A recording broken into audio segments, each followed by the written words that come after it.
Sir ನಮಸ್ತೆ, ಇದು AW channel. ನೀವೊಂದು ಜನರ ಅಭಿಪ್ರಾಯ. ನನ್ನ ಹೆಸರು ನವೀನ್ ಅಂತ. ಸರಿ ಹೇಳಿ. ನನ್ನ ಹೆಸರು ನವೀನ್ ಅಂತ. ಅಭಿಪ್ರಾಯ ಏನು ಅಂದರೆ ಅವರಿಗೆ ಭಯ ಆಯಿತು, ಅಷ್ಟೇ ಅಭಿಪ್ರಾಯ. ಓಕೆ. ಟ್ರಂಪು ಈಗ ಏನು ಹೇಳಿದ್ರು, ನಿಮ್ಮ ಆತಂಕವಾದಿಗಳು ಯಾರ್ಯಾರು ಇದ್ದಾರೆ ಅವ್ರನ್ನ ಸರೆಂಡ್ರ್ ಮಾಡಿಸಿ ನಮಗೆ. ಅದು ನಮಗೆ ಅದು ಮಾಡಿದ್ರೆ ಒಳ್ಳೆಯದು. ಭಾರತಕ್ಕೆ ಮಾತ್ರ ಅಲ್ಲ, ಇಡೀ ಪ್ರಪಂಚಕ್ಕೆ ಒಳ್ಳೆಯದು, ನನ್ನ ಅನಿಸಿಕೆ ಹೇಳೋದು ಸರ್. ಅವ್ರು ಎಷ್ಟು ಈಸಿಯಾಗಿ ಭಾರತನ ಈಸಿಯಾಗಿ ಅನ್ಕೊಂಬಿಟ್ಟವ್ರ ಅಂತ ಅವ್ರು ಹಂಗೆ ತಿಳ್ಕೊಂಡಿರೋದು. ಯಾಕಂದರೆ ವಿ ಆರ್ ವೆರಿ ಇನ್ನೋಸೆಂಟ್. ಹೌದು. ಅದಕ್ಕೇ ಅವರು ಅಷ್ಟು ಈಸಿಯಾಗಿ ನಮ್ಮನ್ನ ಯೂಟಿಲೈಸ್ ಮಾಡಿದೆ. They are using hour kindness. ನಮ್ಮ ಒಳ್ಳೆಯದನ್ನು ಅವರು ಉಪಯೋಗಿಸೋಕ್ಕೆ ನೋಡಿದ್ರು. ನಮ್ಮ ಪ್ರೈಮ್ ಮಿನಿಸ್ಟ್ರಿಗೆ ತಾಳ್ಮೆ ಸಿಕ್ಕಾಪಟ್ಟೆ ಇದೆ, ಅವ್ರ ತಾಳ್ಮೆ ಇವಾಗ ಕಳ್ಕೊಂಡಿದ್ದಾರೆ. ಟ್ರಂಪ್ಗೆ ಈಗ ಲಾಸ್ಟಿಗೆ ಒಂದು ಬೆಲೆ ಕೊಟ್ಟು ಆ ಮಾತಿಗೆ ಇಟ್ಟಿದ್ದಾರೆ ಅಷ್ಟೇ. ಸೊ ಇವಾಗ ಏನು ಹೇಳೋದು, ಒಂದು ಆ ಥರ ನಮ್ಮ ಮೇಲೆ ಏನಕ್ಕೆ ಅವರಿಗೆ ಕೋಪ, ಏನು ಬೇಕಾಗಿದೆ ನಮ್ಮ ಹತ್ರದಿಂದ ಅವ್ರಿಗೆ ಅಂತ? ಜಾತಿ ಹತ್ತಿಲ್ಲೇ ಅವರು ಮಾಡೋದು ಸರ್, ಜಾತಿ ವಯಸ್ಸಲ್ಲಿ. ಬಟ್ ನಮ್ಮ ಭಾರತದಲ್ಲೂ ಮುಸ್ಲಿಮ್ ಇದ್ದಾರೆ. ಹೌದು. ಈಗ ಒಂದು ಲೇಡಿ ಅವಳು ಹೋಗಿ ಒಂದು 75 ಜನನ ಹೊಡೆದು ಹಾಕೋದು ಅವಳು. ಮತ್ತು ಒಂದು ಒಂದು ಲೇಡಿ ಇದ್ದಾರಲ್ಲ, ಹೌದು. Then she's Indian. ಅದು ನಮ್ಮ ಭಾರತದಲ್ಲಿರೋ ಎಲ್ಲ ಮುಸ್ಲಿಮ್ಗಳಿಗೆ ಆ ಭಾವನೆ ಬಂದರೆ ನಾವು ಒಂದಾಗಿರ್ತೀವಿ. ಆ ಭಾವನೆ ಇಲ್ಲ ಅಂತ ಹೇಳಿದ್ರೆ ಅಮರ ಆತ್ಮೆ ಹಿಂದೂ ಅಂತ ಹೇಳಿದ್ರೆ ನಮ್ಮಲ್ಲಿ ಹೊಂದಾಣಿಕೆ ಇಲ್ಲ ಮೇಯ್ನ್. ಇದಕ್ಕೇ ನಮ್ಮ ಭಾರತ ಈ ಸ್ಥಿತಿಲಿರೋದು. ಇನ್ನೊಂದೇನು ಅಂದರೆ ನಮ್ಮ ಭಾರತ ಪಾಪ್ಯುಲೇಷನ್ ಜಾಸ್ತಿ. ಆ ಉದ್ದೇಶದಲ್ಲಿ ನಾವು ಏನು ಮಾಡಿದ್ರು ಎಲ್ಲರಿಗೂ ಅದು ಸರಿ ಅಂತ ಅನಿಸೋದಿಲ್ಲ. ಇವಾಗ ಅವರು ಬಂದ್ಬಿಟ್ಟು ಈಗ ಫಾರ್ ಎಕ್ಸಾಂಪಲ್ ಹೇಳ್ತಾ ಇರೋದು, ಇದೇನು ಜಾತಿತ್ವ ಅನ್ನೋದಲ್ಲ. ಅವ್ರು ಮುಸಲ್ಮಾನರು ಬಂದ್ಬಿಟ್ಟು ನಮ್ಮ ಇದರಲ್ಲೇ ಭಾರತದಲ್ಲೇ ಇದ್ದು ದೇಶದ ಬಗ್ಗೆ ಅಷ್ಟೊಂದು ಇದು ಮಾಡ್ತಾರೆ.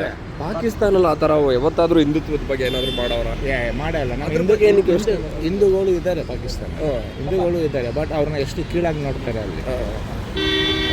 ನನಗೆ ಜನರಲ್ ನಾಲೆಡ್ಜ್ ಜಾಸ್ತಿ, ನಾನು ತಿಳ್ಕೊಂಡಿದ್ದೀನಿ. ಅವ್ರು ನಮ್ಮನ್ನು ಸಿಕ್ಕಾಬಿಟ್ಟೆ ಕೀಳಾಗಿ ನೋಡ್ತಾರೆ.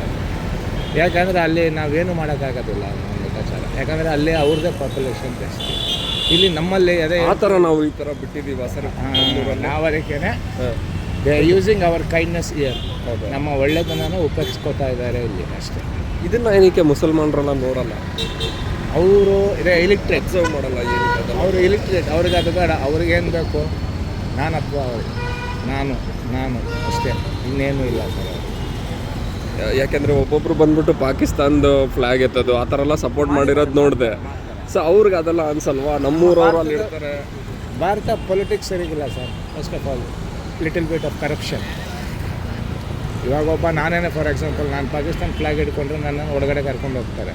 ನಾನು ಸ್ವಲ್ಪ ಲಂಚ ಕೊಟ್ಕೊಂಡ್ರೆ ನನ್ನ ಆಚೆ ಬಿಡ್ತಾರೆ.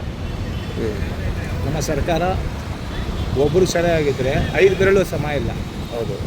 ಆ ಲೆಕ್ಕಾಚಾರದಲ್ಲಿ ನಮ್ಮ ಭಾರತನ ತಿದ್ದಕ್ಕಾಗೋದಿಲ್ಲ ಸರ್. ನಮ್ಮ ಭಾರತ ಜನನ ಯಾವುದೇ ಕಾರಣಕ್ಕೂ ತಿದ್ದಕ್ಕಾಗಲ್ಲ. ಹೆಂಗೆ ನಡ್ಕೊಂಡು ಹೋಗ್ತಿದ್ದು ಹಂಗೆ ನಡ್ಕೊಂಡು ಹೋಗ್ತಾ ಇರುತ್ತೆ. ಮತ್ತೆ ತಿರ್ಗಾ ನಮ್ಮ ಜೊತೆ ವಾರಕ್ಕೆ ಬರ್ತಾರೆ ಅನ್ನಿಸ್ತದೆ ನಮಗೆ. ಇಲ್ಲ ಸರ್, ಬರೋದಿಲ್ಲ. ಒಂದು 4-5 ವರ್ಷ ಇನ್ನು ಅವರು ಹತ್ತಿರಕ್ಕೆ ಬರೋಲ್ಲ. ಈ ಪಾಕಿಸ್ತಾನ ಅವ್ರಿಗಿಂತ ನಾವು ಯಾವ್ಯಾವ ವಿಸ್ತಾರ ಟಾಪಲ್ಲಿ ಇದ್ದೀವಿ ಅಂತ ನಿಮ್ಗೆ ಅನ್ನಿಸ್ತದೆ? ಒಂದು ಮುಂದೆ ಸರ್ ನಾವು ಎಲ್ಲ ನಾಲೆಡ್ಜಲ್ಲೂ ನಾವು ಟಾಪ್ ಇದ್ದೀವಿ ಸರ್ ಅವ್ರಿಗಿಂತ. ಇನ್ಕ್ಲೂಡಿಂಗ್ ಡಿಫೆನ್ಸಿಂದ ಹಿಡಿದು ಎಲ್ಲದರಲ್ಲೂ we are top. But terrorist ಯಾವ ರೀತಿ ಬರ್ತಾರೆ ಒಂದು ಗೊತ್ತಾಗಲ್ಲ. ನಂತರನೇ ಬರ್ಬೋದು ಒಂದು. ಹೌದು, ಹೇಳೋಕ್ಕಾಗಲ್ಲ. ನಂತರನೇ ಹಬ್ಬ ಬರ್ಬೋದು, ಇದು ಹೇಳೋಕ್ಕಾಗೋದಿಲ್ಲ. ನಮ್ಮ 3 ಜನಗಳು ಇವನು ನಮ್ಮ ಯಾರೋ ಭಿಕ್ಷುಕ ಇವನು ಅಂತ ಬಿಟ್ಬಿಡ್ತಾರೆ. ಈಗ intelligence department they are not working very sincerely in India. ಅದು ನನ್ನ ಅನಿಸಿಕೆ ಸರ್. ಇಂಟೆಲಿಜೆನ್ಸ್ ಅವ್ರು ಕರೆಕ್ಟಾಗಿ ವರ್ಕ್ ಮಾಡಿರಿದ್ರೆ ಯಾವುದೇ ಕಾರಣಕ್ಕೂ ಭಾರತಗೆ ಈ ಕಡೆ ಪಾಕಿಸ್ತಾನ ಆಗಲಿ ಚೈನಾದವರು ಯಾವುದೇ ಕಾರಣಕ್ಕೂ ನಮ್ಮ ಹತ್ರ ಬರಲ್ಲ. We are strong in everything. ನಾವು we are capable to make a war against Americans.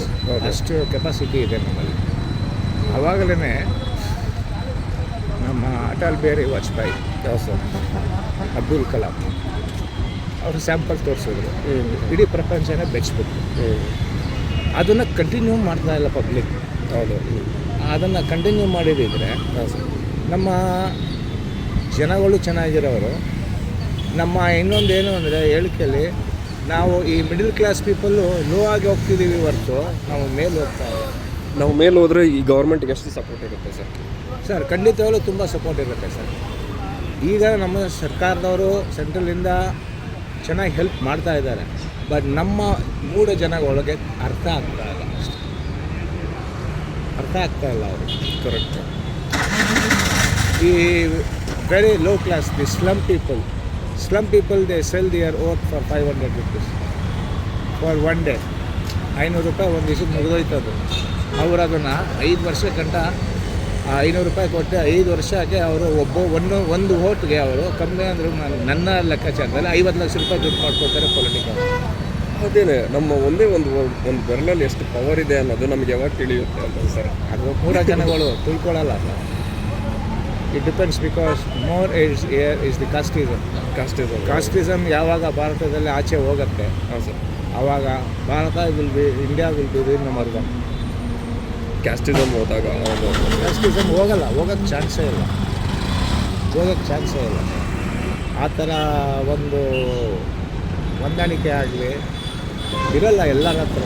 ಈಗ ನಾನೇ ನೋಡಿದ್ದೀನಿ, ಮುಸಲ್ಮಾನ್ ಎಷ್ಟು ಜನ BJPಗೆ ಓಟ್ ಹಾಕಿದ್ದಾರೆ. ಹಾಕೋರು sir, because they are educated. ಅವ್ರಿಗೆ ತಿಳುವಳಿಕೆ ಇದೆ. ನಮಗೆ 500 ರೂಪಾಯಿ ಬೇಡ, 500 ನಾನೇ ಕೊಟ್ಟು ಓಟ್ ಹಾಕ್ತೀನಿ. ಹೌದು, ನಾನೇ 500 ರೂಪಾಯಿ ಕೊಟ್ಟು ನಾನೇ ಹೋಗಿ ಓಟ್ ಹಾಕ್ತೀನಿ. ನಮಗೆ ಒಳ್ಳೆ ಸರ್ಕಾರ ಬೇಕು. ಎಷ್ಟೊಂದು ಜನ ಇಸ್ಲಾಮಿಕ್ ಅವರು ನಮ್ಮ ಸೆಂಟ್ರಲ್ ಗೌರ್ಮೆಂಟ್ನ ಯೂಟಿಲೈಸ್ ಮಾಡ್ಕೋತಾ ಇದ್ದಾರೆ ಇಂಡೈರೆಕ್ಟಾಗಿ. ಬಟ್ ಇಲ್ಲಿ ಗೊತ್ತಾಗ್ತಾಯಿಲ್ಲ. ಮೇಯ್ನ್ ಇಲ್ಲಿ ಏನು ಅಂದರೆ ಬೇರೆ ಆಗ್ತಾಯಿದೆ. ಹೌದು, ಪಕ್ಷ ಅಂತ. ಸೆಂಟ್ರಲ್ ಬೇರೆ ಗೌರ್ಮೆಂಟು, ಇಲ್ಲಿ ಬೇರೆ ಸರ್ಕಾರ. ಇಲ್ಲೇನಾಗ್ತಾಯಿದೆ ಅದೇ ಮಿಸ್ಟೇಕ್ ಆಗ್ತಾಯಿದೆ. ಪೂರ್ತಿ one like America or in other countries, one government, one minister ಅಂತ ಬಂದರೆ India will be the number 1 in the universe. ಹೌದು, ಅಷ್ಟೇ ಸರ್. Thank you. ಹೌದು. ಓಕೆ.